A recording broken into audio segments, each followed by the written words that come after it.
years. Right. And I've dissected life down. That's one of the things I use. I'm a dissector. So I've noticed that. I love understanding the micro distinctions of everything. Yeah. Right. And so that's just the game that I'm in, which is I just want to be the ultimate growth warrior in everything. So. I think that's what's so interesting is, I have some people that I would say are mentors, and I've got a great investor that has helped the healthcare company along. But I've noticed that you dissect and you understand so much about so much. And as I've explained, who you are or just talked about our interactions, I'm like, there's just something where he goes so deep into so many different levels that I think that's where the attraction has been. Like, what do you focus on to grow yourself and to grow your business, right? Because there's so many aspects of it. What's the first one that you start with, or is it 10 at one time? And also just what has your journey been like? First of all, to own, 500 companies, I think you told me. I've got so many questions, and just of like homies hanging out by the pool, like how in the world, right? Do you? And you're not 140 yet, I don't think. Maybe you are. I'm 42. Okay. Gosh, dang it! You're 2 years older than me. Did you just hit 40? Yeah. Well, no, I turned 41 in September. Yeah. In September, I turned 40. What day? 24. The 24th. Okay, on the 19th. Okay. So so in business years, you're 140 or 240 or something like that. I think it's about sort of leapfrogging. Yeah. Right. Because for me, I'm not a heroin addict like my brother, but I do feel like it stunted my growth a little bit because I wasn't able to, I could have had a couple of bigger exits already, and I made them just, hey, with the theater company, hey, just build a theater for me and I'll be out. I built that whole thing and I basically walked away with nothing. I saved it from this is not the first time today you've said such things. Yeah. And so I'm like, man, There's a pattern. At some point there needs to be an ROI for my time and energy. Yeah. And I want to leave something for my kids, not just with money, but just in an exercise of, if you're going to build, you need to protect it. And so I can, to kind of answer your question a little bit. You and I come from a very similar background on faith. And there's a lot of culture that comes into that background. But my personal belief is that this world is half-baked and we get to finish creating. We are sent here to be not just the authors of our life, but some people were sent to create. What makes you very extraordinary in your company is that you're a creator, and every creator needs somewhere between 50 and 250 people to support their creation, depending on the size of it. In other words, you need implementers, you need executors, you need people that will say, you built it, now we'll expand it and maintain it. But there's not very many creators out there. So I think part of just that natural attraction is when you meet someone that's a creator, there's a somewhat rare number of them. Not everyone can manage and has the bandwidth for so much. I'm obsessed with having bandwidth for everything. And, so I mean, like if you were to look at my life right now, there's something I'm striving for right now where I'm at, which is my wife gets everything she needs. I get everything she needs. God does. My children do. My immediate family, my extended family, my community, and then strangers. And I measure all these things, and there's a time arbitrage that I need for each one of them for me to look into any one of those categories and know that I had impact. Like last night, you hit the community.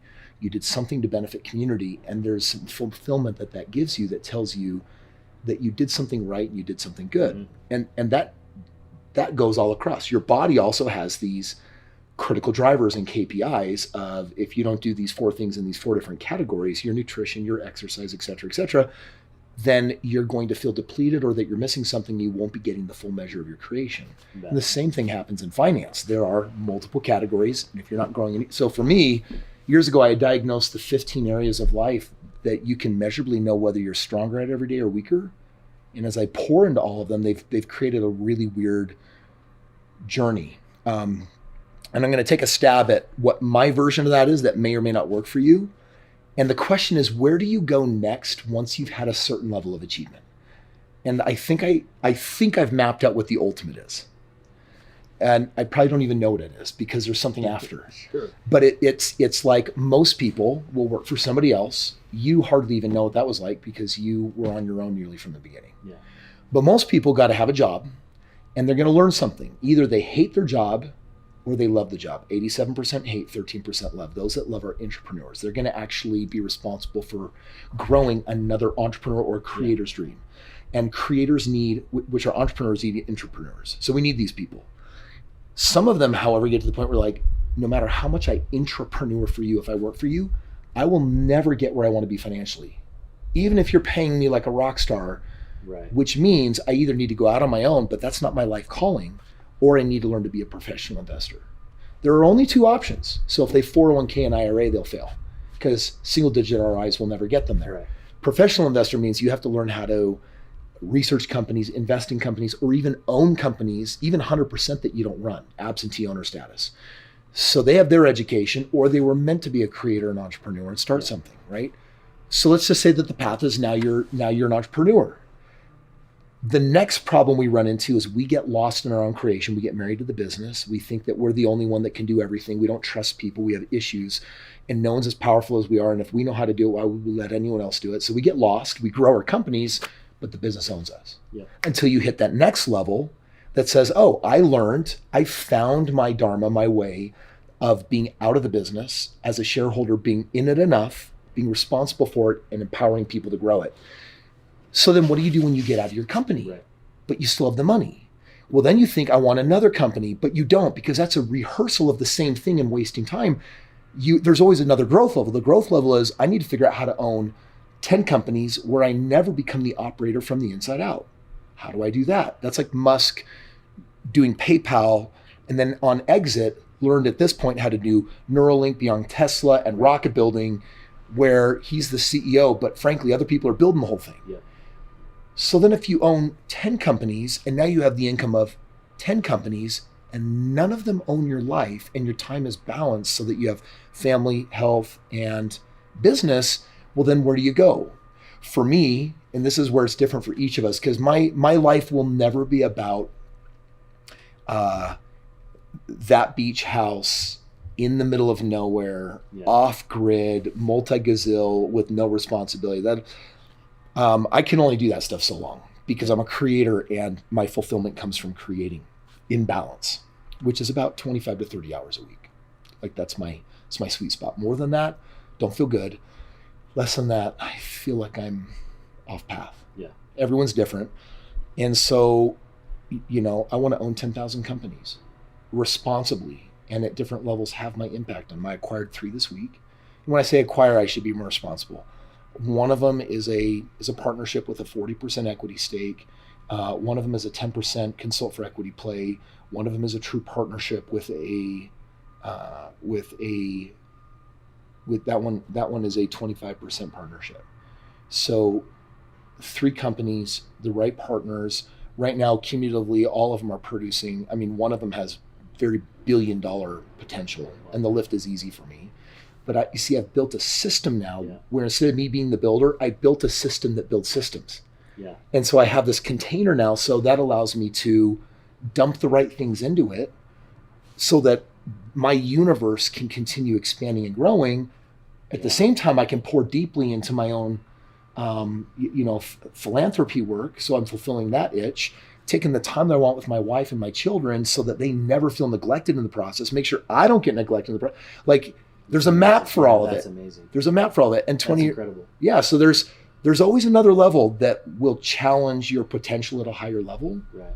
And the secret, at least for me, the fastest secret to making the quantum leap is always finding the person that did it, that you feel called to, that feels called to you, and then you make an arrangement, and then they become your leapfrog. Yeah. So my leapfrog is never a book. My leapfrog is never an idea. My leapfrog is always a person. I've never found a faster methodology than just taking someone's mastery and then figuring out how to do it as well as quick as possible. Yeah. So that's where I'm at. So right now it's all about it's I think the ultimate end goal for me is, last week I got 7.8 million views on my social. What we're doing this year, we have a game plan over the next 6 months that should make that number 15 million by end of the year. And then that's 15 million a week. But the goal 5 years from now is 50 million, basically a Super Bowl a day, 50 million a day. Jeez.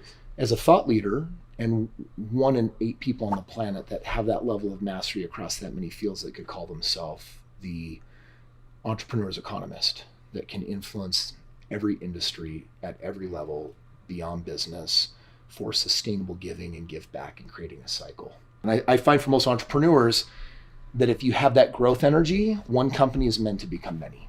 Yeah. Because you can. Right. Yeah, and I think it is that it's a leapfrog. You know, there have been some books that have helped out, but it has been individuals who have been there and they've done it. They've grown big companies and they've exited, and it's their time that's been more valuable than their money most of the time, right? Yeah. And shortening that gap, which is the parallel, is the foundation we're trying to teach these kids to. You know, I carried my dad's suicide for 22 years before I found real relief from it. Yeah. And although it didn't really hold me back, it still really held me back. And so I think in the same way for business, it's like, how do you shorten the gap? And yes. for me, right, like, this is my gap, and I'm hoping that, you know, the next person that I help, or my kids or whoever, that I can help them get from here. But I also need, I can't, I'm very good at putting my head down and going, no one's ever going to show up to help me. And so I'm just going to do it. And it's also hard for me to say, like, to ever take or to ask, because that feels so foreign to me. I know. To be like, Kris, can you help me, or can I help you? Or what is that transaction of friendship, or is it transactional? But I think I am to that point in life where it's like, hey, how do I become a better version of myself through our friendship? Yeah. So it's interesting. Basically what I'm trying to privately build for myself is a time machine. Like, I can't go back, but I can truncate time, because what you talked about was shortening gaps. Yeah. My obsession is to live present in real time. Have you ever had a conversation with someone, then 3 hours later, you're like, oh man, I wish I had said this? Because we reflect back, and it's because we weren't at the level of our playing field potential in the moment to say the thing that could have had impact. Right. You talk to a teenager that says that they're struggling with suicide, and in that moment, you either are prepared to act real time and do something that will be an intervention to help them, or you're going to do your best and fumble, right, and then for weeks beat yourself like, what should I had said that would have really seized the moment. So I'm obsessed with real time, which is, I don't want to spend any of my time being in the past. So part of that is eradicating and understanding and relieving all past trauma. I don't want to live in the future of what might be, because I don't believe there's any power to either of them. All I have is this moment with you right now. It's the only moment that exists. It's the only moment that matters. Right. So if the conversation can't lead to impact, then it didn't get to breathe its highest and best value. Yeah. Life lost.